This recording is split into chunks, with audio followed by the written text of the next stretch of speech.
가사의 귀한 찬양을 감사합니다. 이 찬양의 가사처럼 그런 평화가 우리와 이 땅에 임하기를 간절히 소원합니다. 로마 시대의 사람들은 자신이 믿는 신, 우상이죠. 우상의 이름으로 상대방을 저주하고는 하였다고 합니다.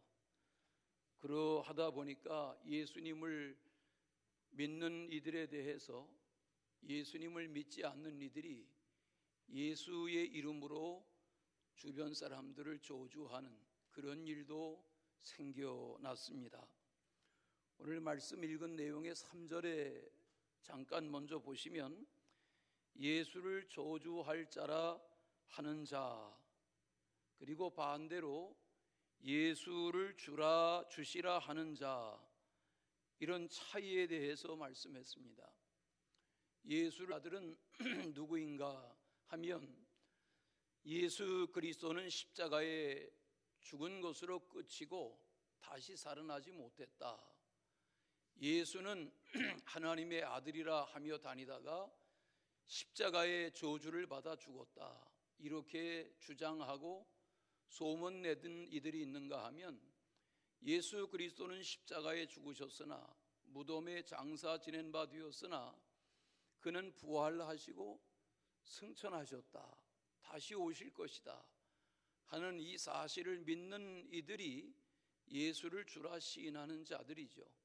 그 차이는 설명할 필요가 없는 하늘과 땅의 간극처럼 큰 차이 중에 차이죠. 1절에서 말하는 신령한 것이라는 것은 영적인 것을 말합니다. 세상은 육적인 것과 영적인 것으로 나뉘어지죠. 하나님은 육체가 아니시죠. 하나님은 영이시죠. 하나님은 영으로 계시고 사람의 몸을 입고 이 땅에 오신 분이 아들 예수 그리스도시죠. 신학교에 들어가니까 이걸 성육신, 육신을 이루었다, 성육신 이렇게 설명해주고 가르쳐 주던 기억이 납니다. 성령이란 영이신 하나님이 이 땅에 보냄을 받은 하나님의 영이죠. 그 영으로 하여금 성도들에게 하나님의 영의 세계를 깨닫게 하셔서 우리가 알고 믿고 신앙으로 살아가는 거죠. 1절에서 신령한 것이다 하는 것은 성령에 관한 것이다, 그런 말씀입니다. 그런데 말씀에 보면 알지 못하기를 원하지 아니한다 하는 말은 이중부정이죠. 이것은 강조하는 어법이죠. 반드시 알아야 된다는 강조인 거죠. 당시의 고린도 사람들은 제각기 자기 우상을 숭배하며 살았습니다. 그래서 2절 말씀에 말 못한 우상에게로 그는 그대로 끌려갔다, 이런 표현을 말하는 겁니다. 이게 무슨 지적입니까? 우상은 말 못하는 우상이다 하는 것은 죽은 신이라 말이죠. 나무로 돌로 깎아 만들고 은금으로 부어 만든 이 우상은 말 못하는 신, 죽은 신이란 말이죠. 열왕기상 18장에 보면 엘리야 때에 갈멜산 정상에 바알 숭배자들, 아세라 숭배자들과 하나님을 믿는 엘리야가 영적 대결을 하죠. 그때 저들에게 엘리야가 말하죠. 너희의 신이 외출을 했느냐, 주무시느냐, 이렇게 조롱하죠. 왜냐하면 바알은 인간이 만든 우상이기 때문에 바알에게는 인격도 없고 신격이 없는 거죠. 그야말로 우상일 뿐인 거죠. 그래서 오늘 바울이 언급하는 것은 죽은 신인 우상에게 끌려다니는 너희가 아니냐, 이렇게 지적한 겁니다. 우상 숭배 가운데 사는 사람들은 미신의 지배 가운데서 삽니다. 성령의 도우심으로 예수님을 구주라 시인하는 일은 그렇게 많은 우상 숭배자들 가운데서 내가 예수를 알게 됐다, 예수님을 믿게 됐다 하는 것은 놀라운 은혜가 아닐 수 없습니다. 당시의 고린도 교회에는 문제투성이 교인들이 많았습니다. 각 나라, 각 민족, 각 족속들이 이 거대한 도시에 모여들어 살면서 다 자기 잘난 그런 자기 맛에 자기 주장과 자기 견해를 목소리 높이는 사람들이 많았습니다. 오늘 본문에서 성도의 은사, 또 성도의 직분, 성도의 사역, 이런 내용들에 대해서 말씀합니다. 왜냐하면 그 당시에 내가 잘났다 하는 이 고린도 도시의 시민들은 각양 자기 언어, 자기 문화, 자기 어떤 풍속, 자기의 경험, 자기가 쌓아놓은 이 낯설은 도시에서의 자기 어떤 업적이나 아성, 이거에 도취돼서 사는 사람들이 많았습니다. 그런 가운데 우상을 숭배하는 저들, 그들이 예수님을 믿게 되었지만 여전히 교회 안에 문제가 많은 것을 알게 됐습니다. 그래서 바울이 그래서는 안 됩니다, 이래야 합니다 하고 신앙의 원론을 전하고 교훈하고 가르치려 했던 그런 첫 번째 편지가 고린도 전서지요. 신앙생활의 지침, 교회 생활의 지침을 안내한 그런 자세한 내용들이 나옵니다. 7장에 보면 결혼관에 대해서 말하지요. 고린도전서 8장에서는 우상의 제단에 바쳐진 제물이었던 고기가 시장에 유통되는데 먹어도 되느냐, 절대 먹어서는 안 되느냐, 이런 문제에 대하여 바울이 신학적인 의견을 담아서 편지합니다. 11장에 보면 예배 시간에 여성들이 머리에 수건을 반드시 써야 되느냐, 안 써도 되느냐, 이런 문제에 대해서도 대답한 내용이 있습니다. 또 성찬에 대해서도 성찬에 참여하는 성도의 태도와 자세가 어떠해야 되느냐, 그런 내용들을 자세히 가르친 걸 봅니다. 이처럼 신앙생활, 교회 생활이라는 것은 크고 작은 별의 별 문제, 질문 앞에 대답을 찾지 아니하면 교회가 혼란에 빠지고 무질서해지고 말겠지요. 그래서 오늘 이 고린도전서 12장에서는 우리가 받은 은사, 또 우리가 주어진 이 직분, 또 우리가 해나가는 이 주님의 일들, 사역들, 이것이 무엇이냐 하는 것에 대해서 성령으로 인해서 주어진 은사이고 주님으로부터 주어진 직분이고 하나님으로부터 주어져서 사역하는 것이다, 일하는 것이다, 이걸 명쾌하게 바울이 강조한 내용을 접합니다. 현대인의 성경으로 되어 있는 번역 쉬운 내용에 보면 이렇게 이해하기 쉽게 되어 있습니다. 오늘 본문의 4절과 5절과 6절을 보시겠어요? 현대인의 번역은 이렇게 되어 있습니다. 은혜의 선물은 여러 가지가 있지만 성령님은 한 분이시며, 섬기는 일은 여러 가지가 있지만 주님도 한 분이십니다. 그리고 해야 할 일은 여러 가지가 있지만 모든 사람 안에서 일하시는 하나님은 한 분이십니다. 무슨 말인가 이해가 되시죠?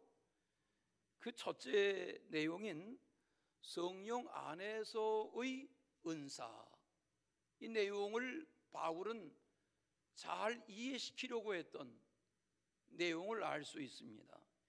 여기 은사라고 하는 것은 값없이 거저주시는 은혜의 선물, 이게 은사입니다.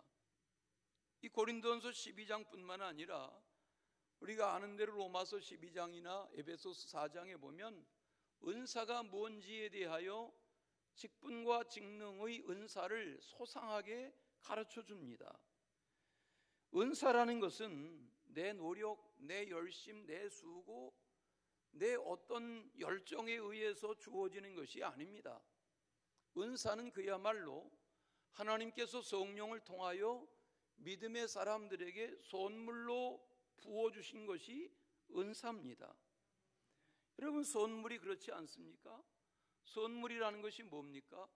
내 수고나 내 열심이나 내 기대에 상관없이 상대방이 나에게 호의를 베풀어 주는 그 무엇, 이게 선물입니다.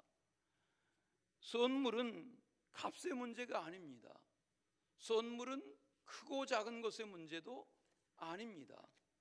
선물은 그 선물 자체로 좋고 귀하고 가치 있는 것입니다. 우리는 누군가가 나에게 선물을 주면 감사합니다 하고 고마운 마음으로 받으면 됩니다. 그게 선물입니다. 그런데 우리는 선물을 누가 주면 이런 걸 뭘 주세요 그러고 손이 먼저 나가죠. 문화가 다르죠. 그러나 서양 사람들은 선물을 주면 감사하다고 하고 그 보는 앞에서 아름다운 포장지를 다 찢지요. 그리고 내용물을 확인한 후에 너무너무 감사하다고, 너무너무 좋다고, 내가 갖고 싶었던 거라고 이러면서 상대방에게 감사를 충분하게 표하는 그런 문화를 볼 수 있습니다. 이처럼 하나님은 하나님의 자녀인 우리들에게 은사, 하나님이 거저 주시는 은사를 주세요. 7절에 보니까 은사를 주신 목적이 뭐라고 그랬어요? 이 은사는 성령으로 인해서 각 사람에게 유익을 얻게 하려고 주신 것이다. 8절에 보니까 은사의 종류에 대해서 지혜의 말씀, 지식의 말씀, 믿음에 대하여, 병고침에 대하여, 능력 행함에 대하여, 예언에 대하여, 영분별에 대하여, 방언에 대하여, 방언을 통역하는 방언 통역에 대하여 이런 각양 은사들에 대해서 언급합니다.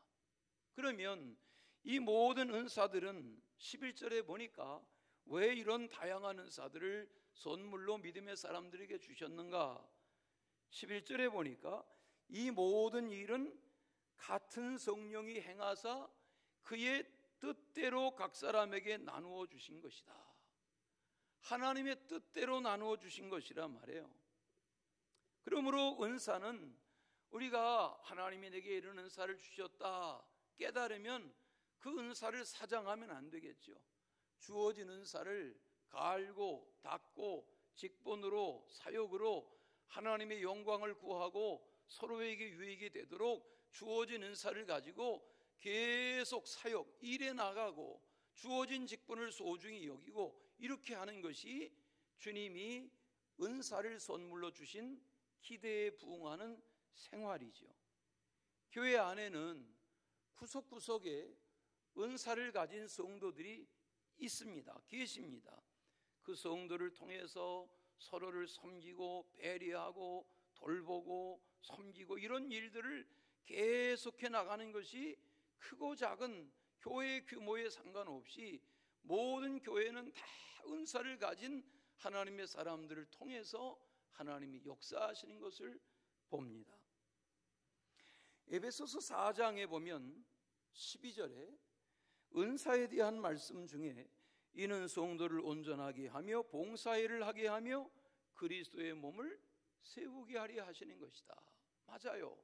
은사는 지금 여러분이 다 각양 은사를 가지고 계신데 하나님이 내게 왜 이런 은사를 주셨나? 그 은사는 그 은사를 통해서 온전하게 하고 서로 봉사 섬기게 하고 그리스도의 몸된 교회의 성도들을 세워갈 수 있도록 주신 것이 은사란 말이죠. 에베소 4장을 맞아 읽다 보면 16절에 그에게서 온 몸이 각 마디를 통하여 도움을 받음으로 연결되고 결합되어 각 지체의 분량대로 역사하여 몸을 지키게 하며 사랑 안에서 서로 세워간다. 그러니까 교회는 성도의 수가 많은 것도 귀하지만 각 성도가 자신의 주어진 은사를 사장하지 않고 그 은사의 역할을 잘 감당해 갈 때 하나님이 교회되게 하시고 서로에 대해서 유익이 되게 하시는 줄로 압니다. 은사는 결코 자랑하거나 자기를 높이거나 자기를 드러내라고 주신 것이 아닙니다. 하나님은 은사를 각 사람에게 주셔서 그 은사로 하여금 서로를 섬기고 서로에게 유익이 되게 하려고 주신 것입니다. 은사를 카리스마, 그래요. 우리 카리스마라는 단어를 아시죠? 저 사람 카리스마가 있어 그러는데, 사실은 카리스마라는 뜻은 그런 의미가 아니라 은사란 말입니다. 다 같이 카리스마. 네, 카리스마가 은사입니다. 그런데 그 카리스마라는 말은 카리스라는 은혜에서 나온 것입니다. 은혜라는 카리스라는 단어는 카라라는 기쁨이라는 단어에서 나온 것입니다. 다 같이 카리스, 카라. 카라가 기쁨인데 카라라는 기쁨에서 카리스라는 말도 카리스마라는 말도 나왔단 말입니다. 잘 들어보세요. 그러면 하나님의 은사는 어떻게 주어지는 것이냐면, 하나님의 주어진 은혜의 선물인 은사를 기쁨으로 깨닫고 은혜로 받아들인 사람들에게 카리스마, 하나님의 은사가 자기에게 깨달아지고 발견되어져서 그걸 통해서 서로를 섬기게 되는 거란 말이에요. 제가 지금 설명을 잘하고 있는데 잘 알아듣고 계세요? 네, 하나님이 내게 주신 은사와 은혜를 따라서, 하나님이 내게 기쁨으로 주신 은혜를 따라 내게 이런 은사를 주셨다.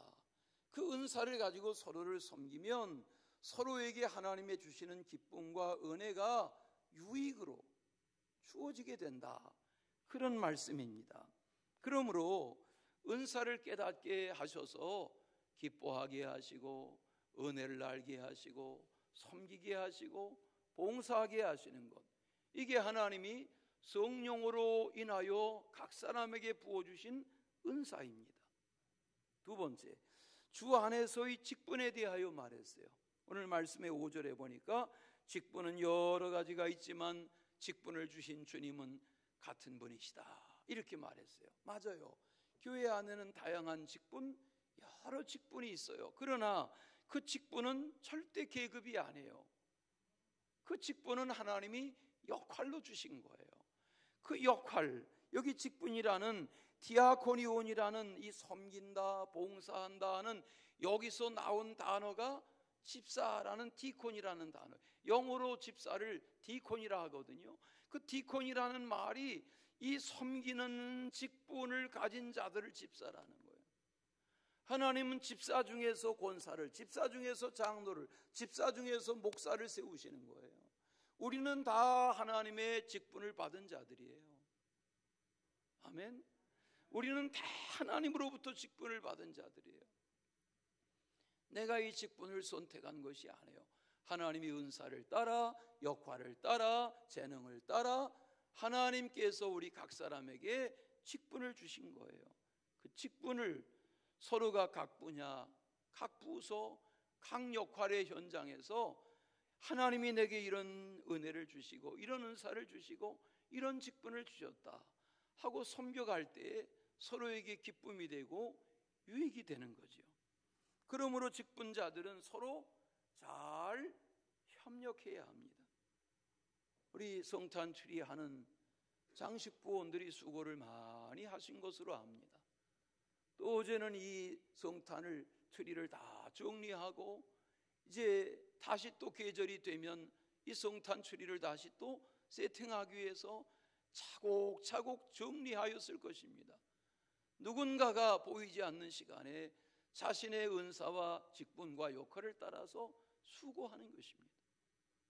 하나님은 우리에게 그냥 예배 시간에 와서 졸다가 가는 걸 원하시는 것이 아니라 자신의 은사와 직분을 잘 감당하기를 원하시는 줄로 믿습니다. 고린도전서 4장을 읽다 보면 거기 2절에 맡은 자에게 구할 것은 뭐니라? 충성이니라. 맡은 자에게 구할 것은 충성이니라가 뭐예요? 이 일을 맡은 자는, 직분을 맡은 자는 충성으로 해야 하느니라 하는 말씀인 거죠. 마태복음 25장에 보면 14절 이하에 달란트의 비유가 나오죠. 5, 2, 1달란트 받았던 종들의 비유. 거기 타국에 갔던 주인이 어느 날 갑자기 돌아왔습니다. 계산하자 했습니다. 5달란트, 2달란트 받았던 자는 성실하게 일해서 남긴 것이 있었습니다. 감사하게도 갑절을 남겼습니다. 주인이 칭찬합니다. 잘하였도다 착하고 충성된 종아, 내가 작은 일에 충성하였으니 더 큰 일도 맡게 될 것이다. 그 말씀을 쭉 읽다 보면 5달란트 받았던 종과 2달란트 받았던 종이 받은 칭찬과 상급이 같습니다. 거기 21절과 23절에 똑같은 칭찬, 똑같은 상급을 말해요. 아니 누구는 5이나 남기고 누구는 2밖에 못 남겼는데 그게 아니에요. 거기 주인이 기대하시는 것은 주어진 자기의 직분과 사역에 대한 태도를 말하는 거죠. 그런데 1달란트 받은 자는 책망받습니다. 쫓겨납니다. 왜 그랬습니까? 주인에 대하여 잘못 알았습니다. 주인에 대하여 곡해했습니다. 잘 들어보세요. 신앙생활은 무엇입니까? 하나님이 누구신지에 대한 바른 이해를 갖지 못하면 우리가 아무리 주여 주여 한다고 해서 하나님의 뜻이 이루어지는 것이 아닙니다. 하나님에 대하여 바로 이해하는 1달란트 받았던 종처럼 주인에 대하여 오해하지 아니하고, 주인이 나에게 이런 은사를 주셨어, 이런 달란트를 주셨어, 그리고 주어진 은사를 가지고 다른 사람과 비교하지 아니하고 자기의 삶을 살아갈 때 주인이 그 삶을 귀하게 여기시는 거란 말이에요. 그런데 1달란트 받은 자는 주인은 심지 않은 데서 거두시는 인색한 분인 줄 안다, 뭐 이러면서 떠버리지만 맞는 말이 하나도 없어요. 주인에 대한 오해가 심각해요. 그때 주인이 뭐라고 해요? 약하고 게으른 종아, 내 가진 것을 내어놓아라. 내 가진 것을 빼앗아 10 가진 자에게 줄 것이다. 내가 어두운 바깥에 내어 쫓겨 이를 갈게 될 거다. 심한 책망과 저주를 하세요. 무슨 말이에요? 하나님의 은혜를 깨닫고 주어진 직분을 잘 깨닫고 사는 것처럼 귀한 일이 없어요.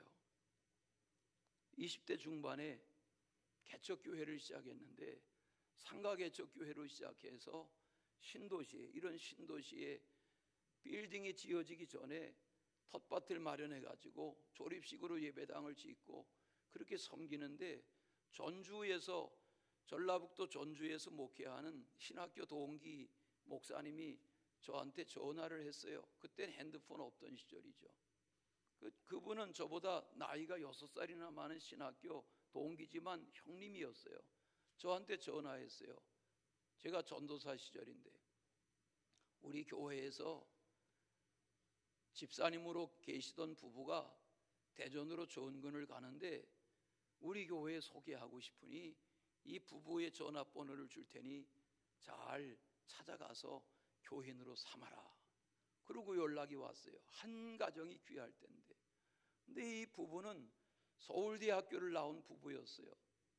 제 또래의 젊은 나이에 이미 기술기자는 기술직 엔지니어 계통에서 아주 높은 그런 시험입니다. 국가시험입니다. 기술기자 시험에 합격을 하고 전주시에서 호남선 철도보선 전주 사무소장으로 근무하다가 대전보선 사무소로 전근이 되면서 아내와 함께 전근 왔습니다. 부인은 서울대학교 성악과를 전공한 아주 아름답고 고운 목소리의 그런 20대 중반의 젊은 부부입니다. 새내기 부부입니다. 그런데 한 번은 수요일 예배 시간에, 그때 우리 교회는 뭐 수요일 예배 기도 순서 안 드리지만 수요일 예배다 이렇게 1년 계획으로 기도 담당자를 세워서 기도하게 하는데, 수요일 예배가 시작됐는데 기도를 맡은 이 부인 집사가 나타나질 않아요. 그래서 찬송가를 부르는데도 안 나타나서 제가 찬송가를 인도하면서 속으로 예배를 인도하면서 나타나지 않으면 내가 하는 수밖에 없지. 그리고 찬송을 맞춰갈 즈음이 됐는데 헐레벌떡 이 부인 집사가 뛰어들어와요. 그런데 머리에다가 뭘 이렇게 뒤집어 쓰고 들어오는 거예요.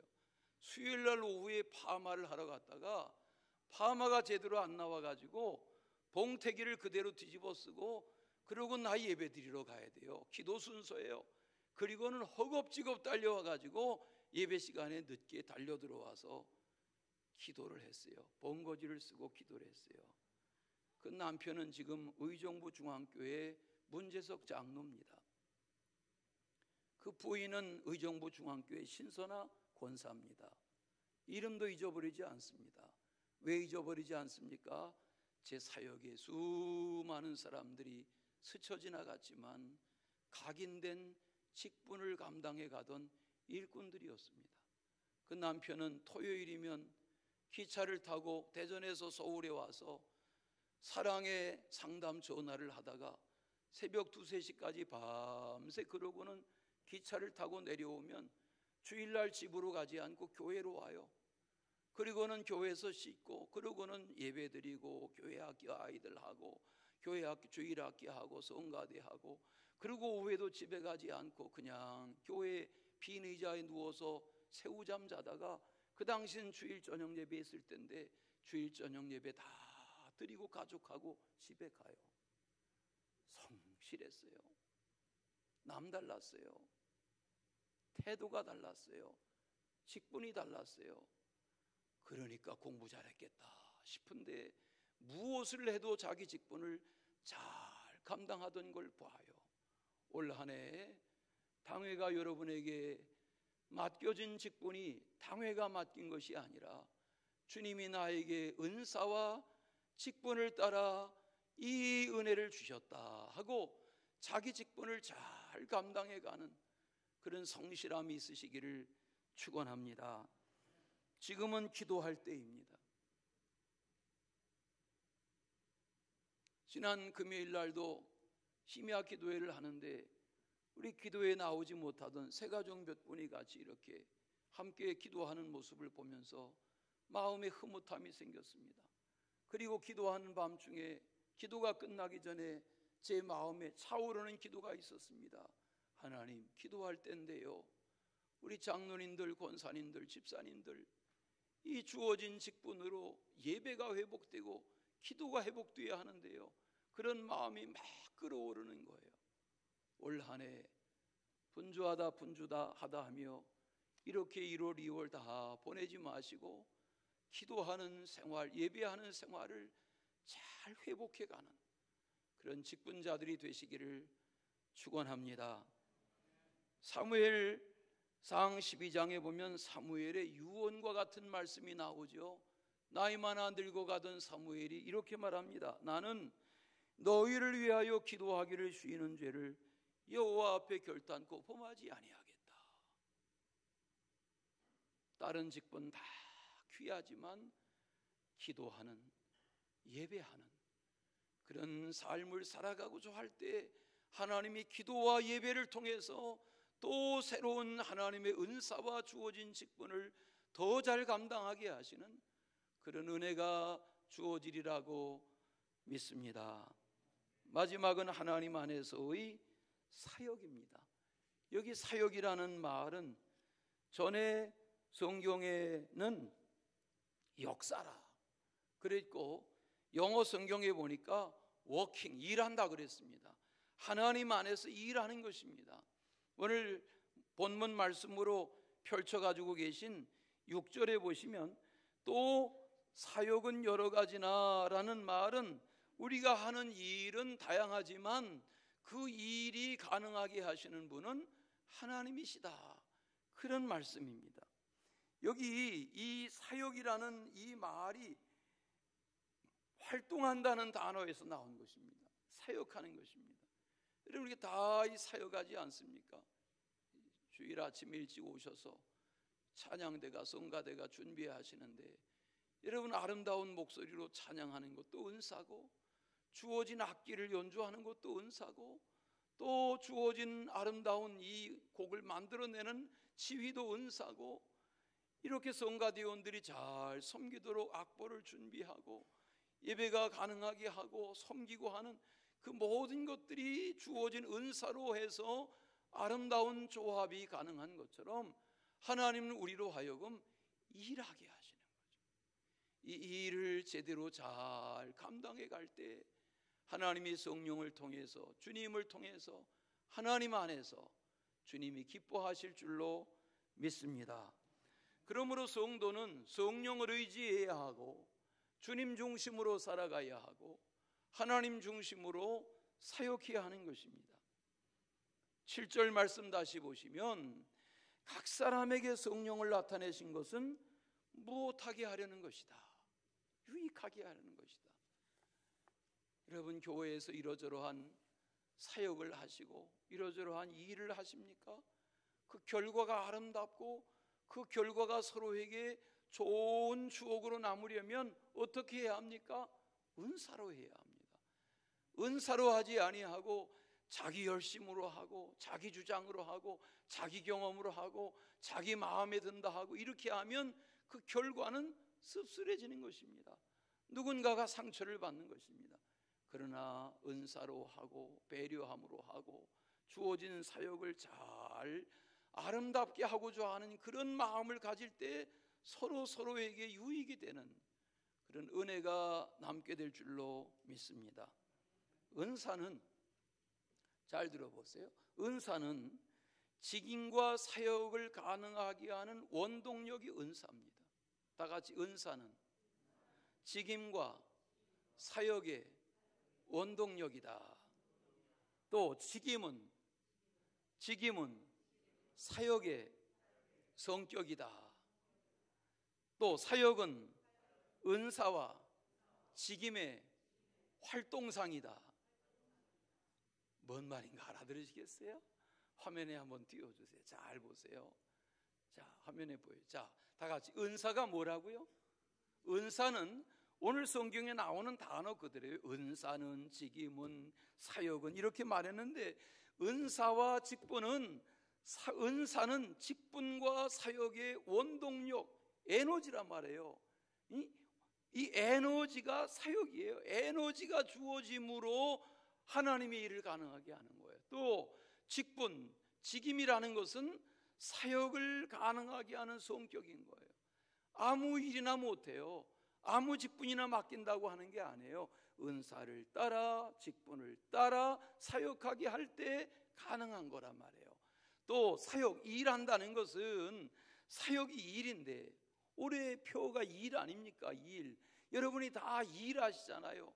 경제활동을 위해서 일하시든 무슨 일을 하시든 일하시는데 바울이 말하는 여기서 일이라는 것은 어떻게 해야 구원을 이루겠는가 하고 하는 이 일은, 이게 사역인데 이 사역은 은사와 직분, 은사와 직임의 활동상이라는 게 뭐예요? 일한다 말이에요. 지금 여기 이렇게 수증기가 올라가는 게 보이시나요? 제 얼굴만 보지 마시고 이런 것도 보세요. 예? 이렇게 안 하는 이유, 이렇게 하여야 하는 이유는요, 여기 이렇게 히터가 나오면 계속 제가 30분 동안 입을 벌려 말하기 때문에 목이 가려서 말할 수가 없습니다. 그러니까 이 보이지 아니하는 공기 속에 좋은 공기도 있고 나쁜 공기도 있고, 인터넷 뉴스에 보니까 누가 2024년 밤 12시에 공기를 압축해서 담아가지고 이게 2024년 마지막 공기다 그래가지고 이걸 인터넷에 파는데 막 어마어마하게 팔렸다고 그래요. 그러니까 장사 좀 하세요.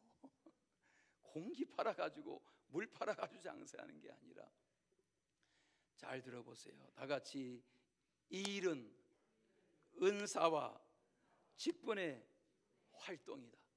네, 하나님이 우리에게 주어진 은사와 여러분에게 주어진 직분을 가지고 잘 일해서 하나님이 영광을 받으시게 하고 서로에게 유익이 되게 하는 그런 교회, 그런 공동체 이루어 나가실 수 있기를 바랍니다.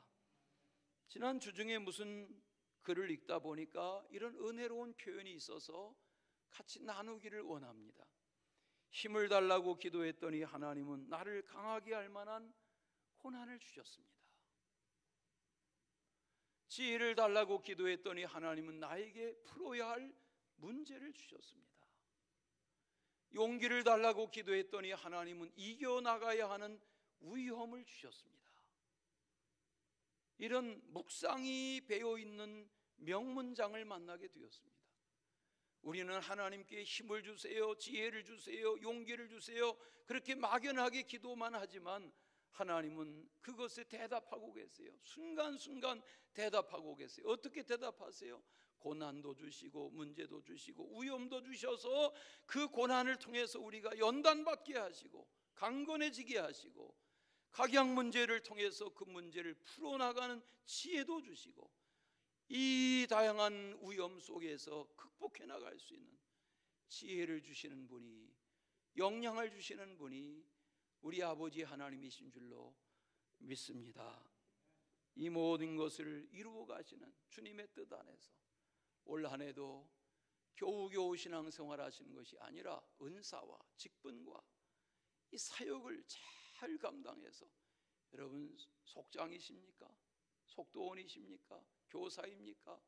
교회 어느 부서에서 일하십니까? 자신을 통해서 하나님의 일이 잘 이루어져 가도록 쓰임받는 주인공 되시기를 축원합니다.